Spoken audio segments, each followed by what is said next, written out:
রিমা বিশ্বাসের লেখা গল্প মীরা। অবাক লাগে ভাবতে, মীরাই কেন কেন হলো জীবনে এমন ছন্দপতন? শুধু নিজের জেদের জন্য কেউ এমন অমানবিক হতে পারে? শালিনী কি অদ্ভুত একটা মেয়ে। মীরা দীর্ঘশ্বাস ছাড়ে। কোথাকার কোন এক মেয়ে রাহু হয়ে বসলো মীরার জন্মছকে আর তছনছ করে দিল সব কিছু। রোহনের মতো ছেলেদেরই বা কি বলবে? বোকা না সংকীর্ণ? হাঁপ ধরে এক সময়, তবুও স্বস্তি নিজেকে নিয়ে। মীরা চুমকির ডাকে চমকায়। মীরা জানালায় দাঁড়িয়েছিল সেই কখন থেকে। বেলা গড়ালো, মনেও নেই স্নানের কথা। মা হয়তো স্নানের জন্যই ডাকছে। কাঁধ বেয়ে আসা বেনির গোছার তলায় গার্ডার খোলে মীরা। ঘরের আয়নায় দাঁড়িয়ে দেখে নিজেকে। কাজলের দরকার পড়ে না এমন ডাগর চোখ, ঘন পল্লবে মোড়া, টানা লম্বা ভুরু, চোয়াল ধরে চিবুক স্পষ্ট, মেধহীন সমান গাল। সবাই বলে, মীরা নিজেও জানে যে সে সুন্দরী। একটা গুমর ছিল তার জন্য। কখনো সেভাবে না ভাবলেও মনে মনে এই আত্মবিশ্বাসটুকু ছিল যে বিয়ে যার সঙ্গেই হোক সেই মানুষটা নির্ঘাত চোখে হারাবে। তারপর যখন সম্বন্ধ আনলো হিরণ কাকা, তখন আনন্দের ঢেউ উঠেছিল হৃদসাগরে। হিরণ কাকা একটা হোমিওপ্যাথি ওষুধের দোকানের মালিক। তার দোকানে বসে একজন বয়স্ক হোমিওপ্যাথ ডাক্তার, খুব কম পয়সার। হিরণ কাকা তার ভাইপোর সম্বন্ধ এনেছিল মীরার জন্য। ছেলে সফটওয়্যার ইঞ্জিনিয়ার, খুব মেধা, লাজুক আর চাপা স্বভাবের। বড় এক দিদি আছে, রোহন ছোট। ওর একটা ছবি দেখিয়েছিল হিরণ কাকা। শরীর ভালো নেই, কিন্তু যার জন্য এলাম তা হলো ওই নবারুণ ডাক্তারের ভাইপোর জন্য তোমার মেজ মেয়ের কথা বলতে। ভাই, তোমার তো সংসার কম বড় নয়। বয়স্ক মা বাবা, এক আইবুড়ো দিদি, নিজের 3 মেয়ে, আবার কচি একটা ছেলে। পাত্র এ ক্লাস, কম্পিউটার নিয়ে পড়ে এখন ইঞ্জিনিয়ার। বলো তো কথা বলি। নির্মল বিস্মিত চোখে তাকালেন। তা তো ভালোই খবর। আজকের দিনে এমন শুভচিন্তক কেউ আছে দাদা? আমার মেয়ের কথা কি নবারুণ ডাক্তার নিজেই মেনশন করেছেন? তা একরকম আমারই গরজে, বুঝলে না। একদিন চায়ের কাপ নিয়ে চেম্বারে ঢুকি, বুঝলে না। কথা এরপর তাদের ভিতর অনেক চলল, কিন্তু ততক্ষণে স্বপ্নে গা ভাসিয়েছে মীরা। হাতে একখান ছবি। ছেলে ছবির ভিতর থেকে যেন মীরাকেই দেখছে। এত প্রাণবন্ত ছবি দেখে মনে হয় কথা বলতে চাইছে ওর সঙ্গে। ইনস্টাগ্রাম সার্চ করে আরও অনেক ছবি দেখল। কুকুর ভালোবাসে, ভালোবাসে দেশে বিদেশে ঘুরতে আর নানান খাবার খেতে। ছবি আছে মালয়েশিয়া আর কম্বোডিয়ার। ব্ল্যাক প্যাগোডার নিচে এক চেক শার্টের ছবি নিচে তাকিয়ে মীরা নিজেও পৌঁছে গিয়েছিল ভিয়েতনামে। স্বচ্ছ সমুদ্রের জল, নীল আকাশ। মীরা আবার কখনো একাই ছুটছে থাইল্যান্ডের পাটোয়া দ্বীপে। নীল আর নীল, অতল প্রশান্ত মহাসাগর, দক্ষিণ চীন সাগরে আবদ্ধ দ্বীপ। তারপর কাঁধে ঝাঁকুনি। ওই, রোহন তোর সঙ্গে মিট করতে চাইছে। মুখ টিপে হেসে জানান দিল ছোট বোন মধু। চোখ বড় করে তাকিয়ে মীরা, এর মধ্যেই? স্মার্ট ছেলে তাই। তাও তো হিরণ কাকা গেছে প্রায় 1 সপ্তাহ হলো। হ্যাঁ, এই স্বপ্ন তখন 1 সপ্তাহের সম্পত্তি। বুক তখন ঢিকপিক। একটা দম ফাটা উত্তেজনা বুক ঠেলে বেরিয়ে আসতে চায়। কিভাবে কথা বলবে? কেমন করলে নিজেকে ক্লাসই দেখতে লাগবে? আর ইংরেজি একেবারে সাবলীল নয়। কারো সামনে বলতে গেলে একেবারে অপরিচিত কারো সামনে ভয়ঙ্কর ভাবনা সেটা। আর অপরিচিত কারোর সামনে কোনো বিষয়ের অপারদর্শিতা বড্ড লজ্জার। তবু নিজেকে যতটা গোছানো যায় গুছিয়ে গেছে মীরা। একটা ক্যাফেতে দেখা হয়েছিল প্রথম। সে নিজেও বেশ নার্ভাস ছিল।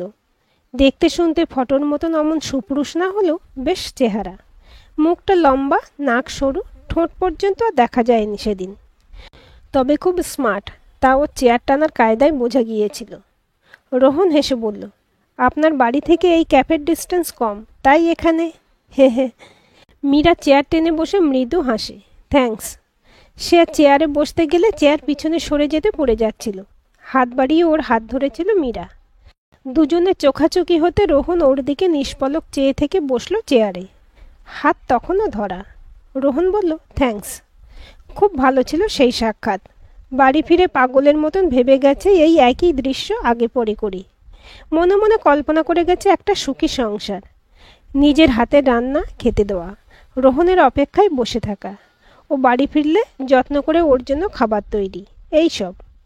মা বলল, তোর বাবার অনেকটা বোঝা কমবে রে মীরা, যা বাজার দর, তার উপর এই এতগুলো লোক।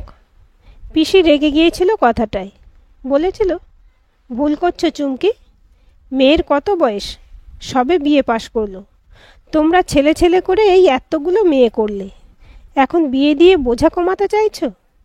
ভেবে দেখো, যেভাবে তুমি নিজের মেয়েকে বোঝা ভাবছ, সেভাবে পরের বাড়িও ভাববে।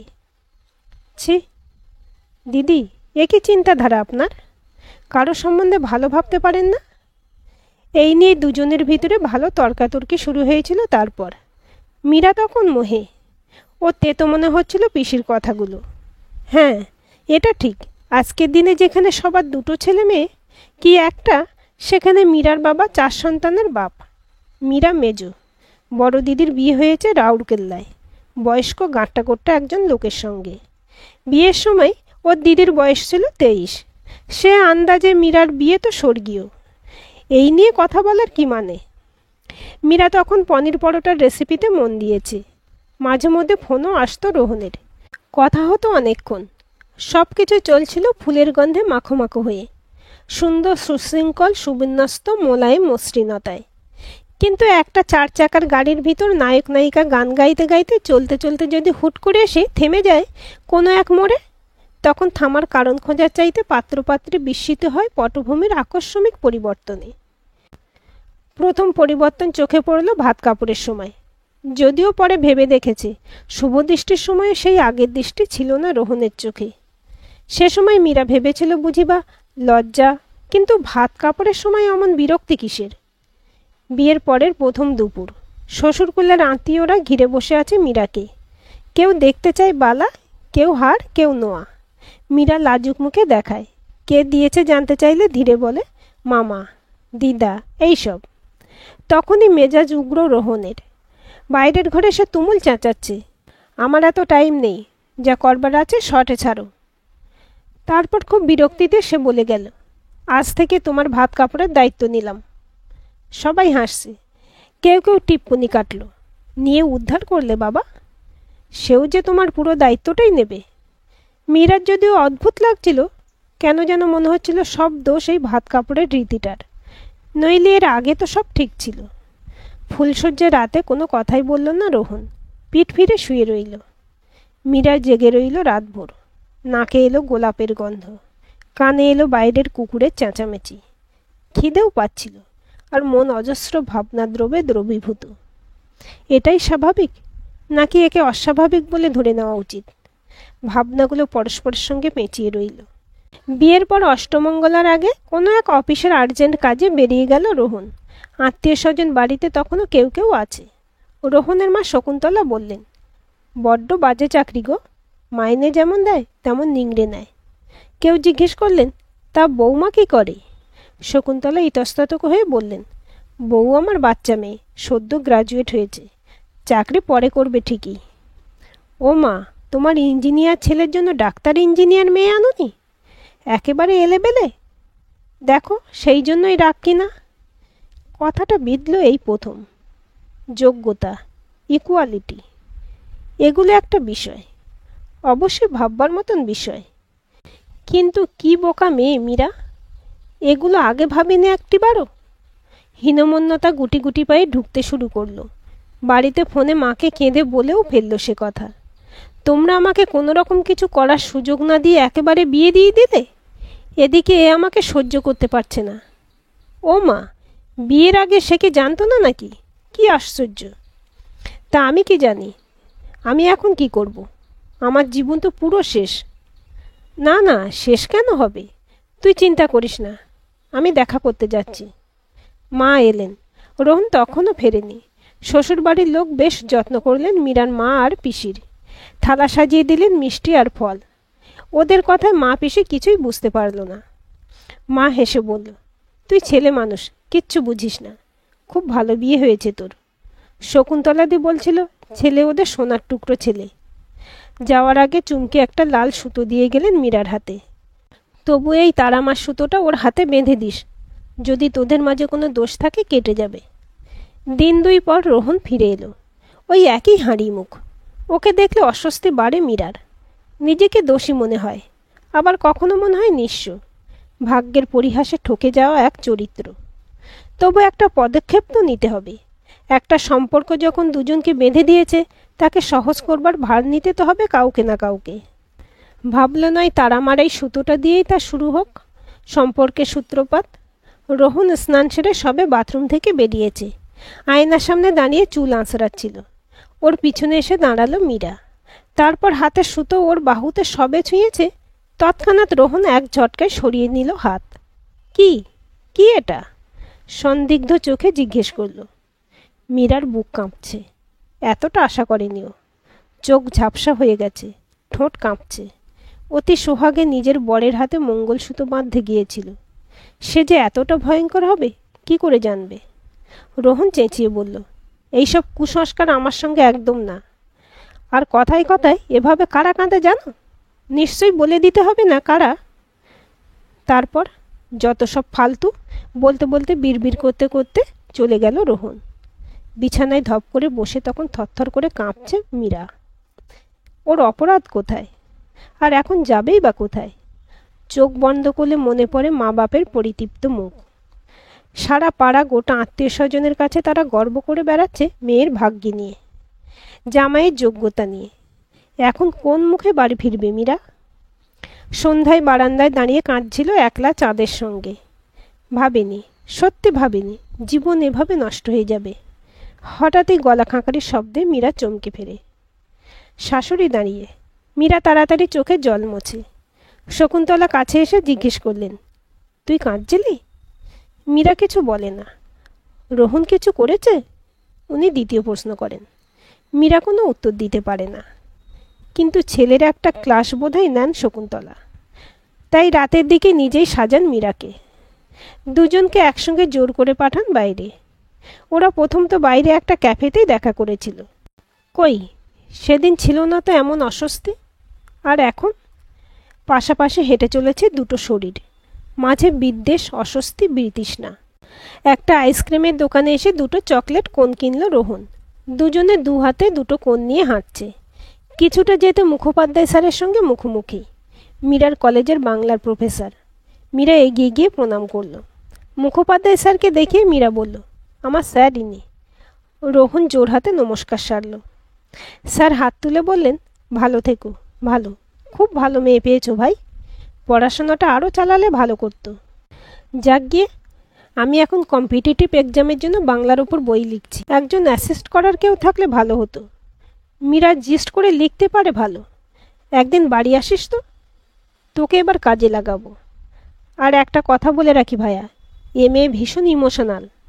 কখন খেপে বসে কেউ জানে না।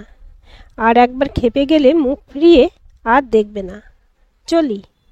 হা হা হেসে স্যার হাঁটা দিলেন। ভিজে চোখে সেদিকে চেয়ে রইল মীরা। মনে মনে তখন ভাবছে, বাব্বা, স্যারেরা বুঝি এত মন দিয়ে নজর দেন তাদের ছাত্রছাত্রীদের দিকে। হু হু করছিল বুকের ভিতরটা। মন তখন আপনার লোকের জন্য ব্যাকুল। একটা আপনভাবে ছোঁয়া পেলেই বুক তাপে মোম গলার মতন গলতে শুরু করে।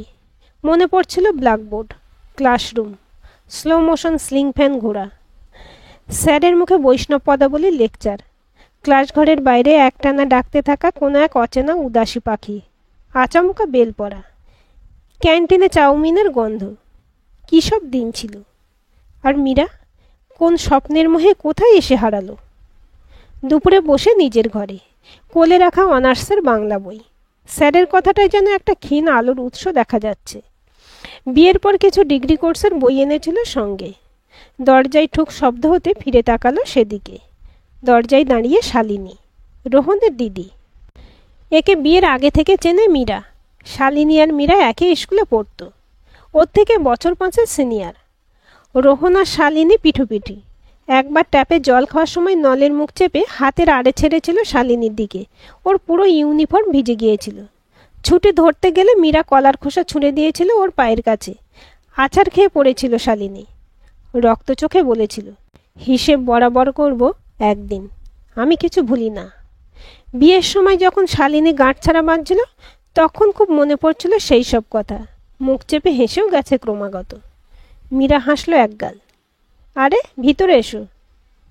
কি জানি, ভাবলাম প্রাইভেসিতে ব্যাঘাত ঘটাই কিনা। শালিনী ওর ফ্যাঁসফেঁসে গলায় বলল।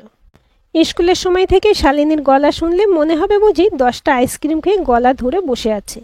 ওরা ছোটবেলায় বলতো গলায় ব্যাঙ ঢোকা দিদি। শালিনী তেড়ে আসতো ওদের মারতে। কখন এলে? মীরা জিজ্ঞেস করে। এই ঢুকছি।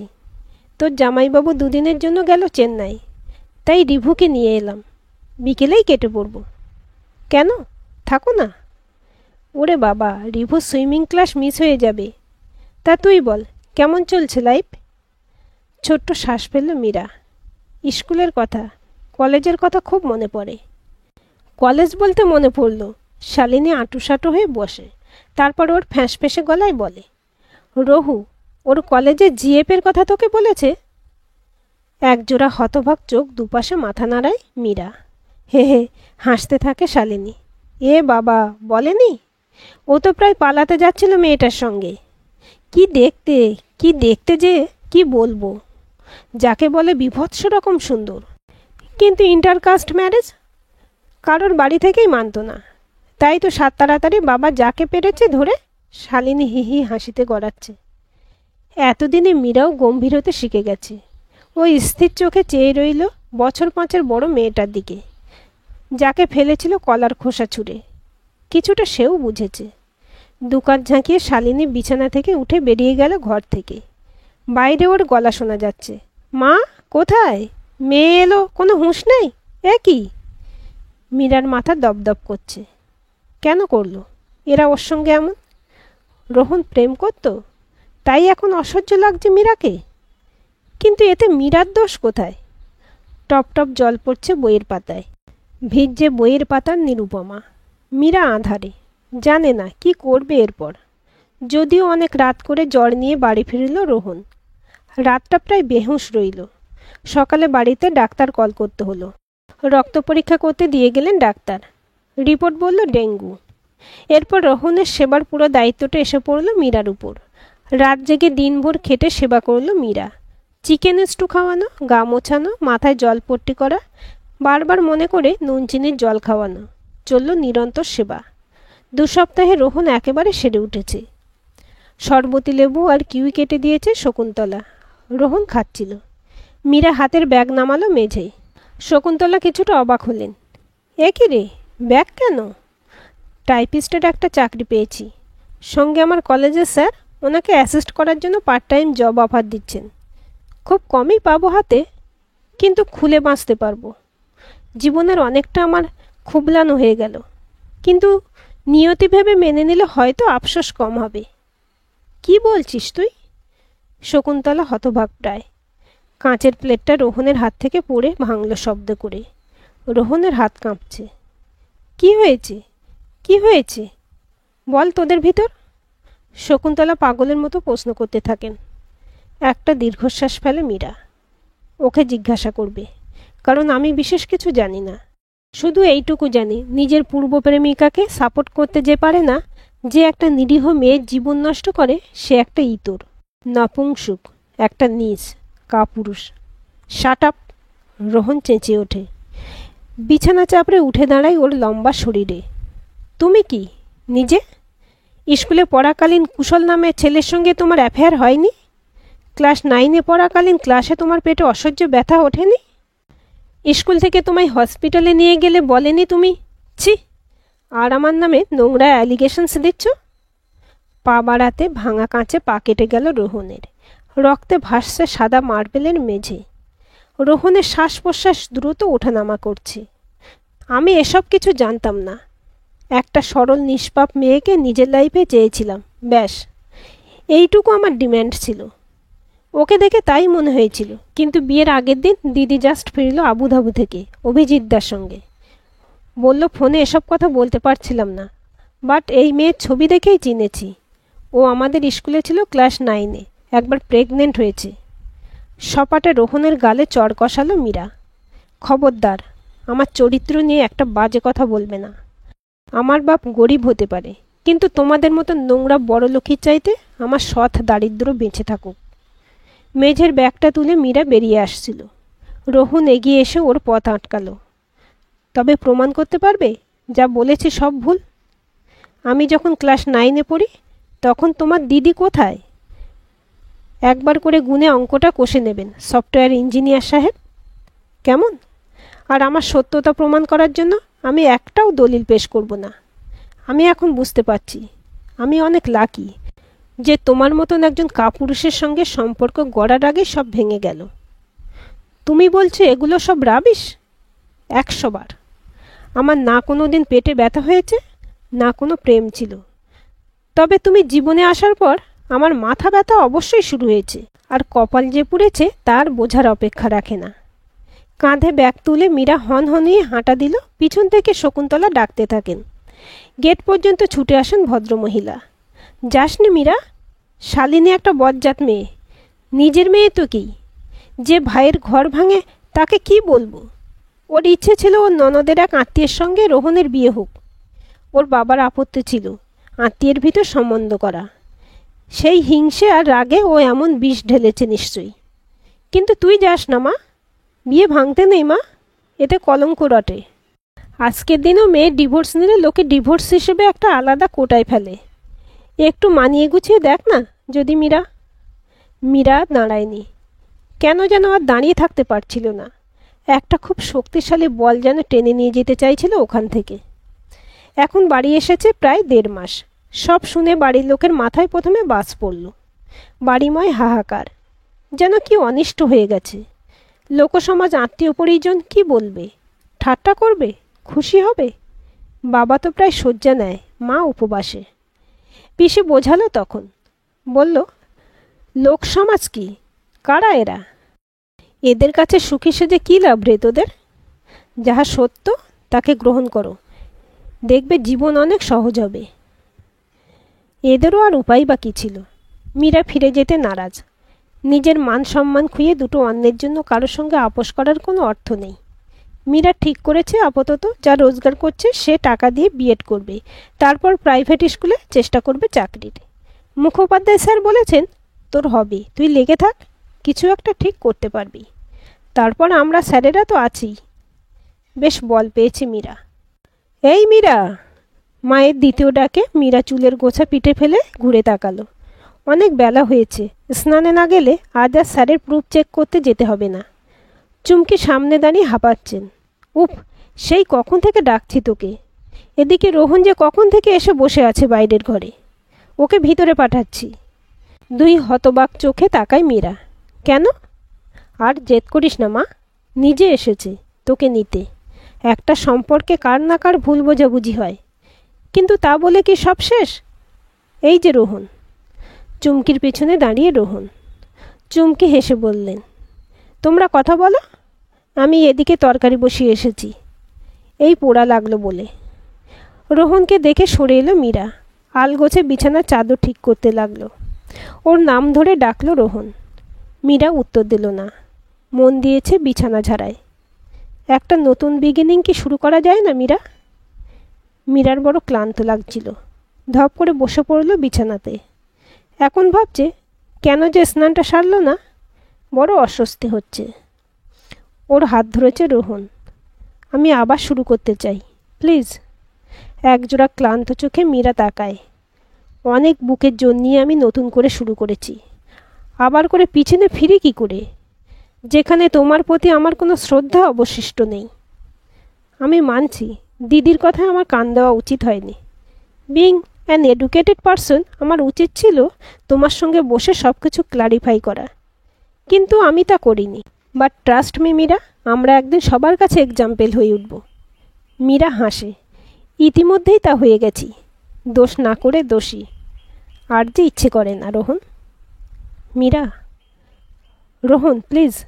আমি কি করে নতুন মীরাকে ফেলে দিয়ে পুরনো মীরাকে টেনে আনি? এত কি সহজ জীবন?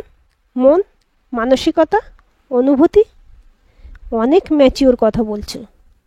তুমি আমায় জেনেইছো বা কতটুকু, কিন্তু আমি তোমার বোধহয় পুরোটা জেনে গেছি। হালকা শ্বাস ফেলল রোহন। কি চিনেছ? একটা কান পাতলা ছেলে যার নিজের বুদ্ধি কম? মীরা চুপ করে থাকে। রোহন বলে, আমি কিন্তু তোমার ফেরার অপেক্ষা করব। ফিরলেও সেই সরল নিষ্পাপ বোকা মীরা যে আর ফিরবে না। ফিরবে একজন জটিল সন্দেহপ্রবণ মুখরা মীরা। কি দরকার? তার চাইতে যে নদী ভাগ হয়ে গেছে তাদের নিজের নিজের ছন্দে না হয় বইতে দিলে। কি দরকার কৃত্রিমভাবে তাদের মেলাবার? রোহন উঠে দাঁড়ালো। কিছুক্ষণ দাঁড়িয়ে রইল দুই পকেটে হাত রেখে। তারপর আর না দাঁড়িয়ে বেরিয়ে গেল ঘর থেকে। মীরা জানালায় ফিরল। দেখল রোহনের হেঁটে যাওয়া। বাড়ির বাইরের কদম গাছটার নিচে দাঁড় করানো ছিল ওর ব্লু ওয়াগনার। একবার জানলার দিকে ফিরে তাকালো রোহন। অনেক দূর থেকে দাঁড়িয়ে থাকা অবয়বের মধ্যে মনে পড়ছিল সেই প্রথম দিনের ক্যাফেয় বসে চার জোড়া চোখের চোখাচোখি। দুটো অচেনা মানুষের নিষ্পাপ চাওয়া, কাছে আসার ব্যাকুলতা, তারপর হঠাৎ করে একটা দৃঢ় সম্পর্ক গড়ার আগে কেমন ভঙ্গুর হয়ে যাওয়া। সেই দিনের রোহন আর মীরা যদি আবার ফিরে পায় একে অপরকে কোনো এক সময়ের স্তরে, কোনো এক জগতে, তবে হয়তো শুরু হবে এক নতুন কাহিনী। এক ফোঁটা বিষ এক পাত্র দুধকে বিষাক্ত করে, তাই হলো ওদের ভিতর। গাড়ি স্টার্ট দিয়েছে রোহন। শব্দ করে গাড়ি বেরিয়ে গেল চোখের সামনে দিয়ে। মীরার কোনো আফসোস হলো না অনুতাপ, শুধু বড় মায়া হলো ওই প্রথম দিনের ছেলেটা আর মেয়েটার জন্য। আজকের এই গল্পটি আপনাদের কেমন লাগলো কমেন্ট করে জানাবেন। ভালো লাগলে অবশ্যই একটা লাইক দেবেন আর চ্যানেলটি সাবস্ক্রাইব করে সাথে থাকবেন।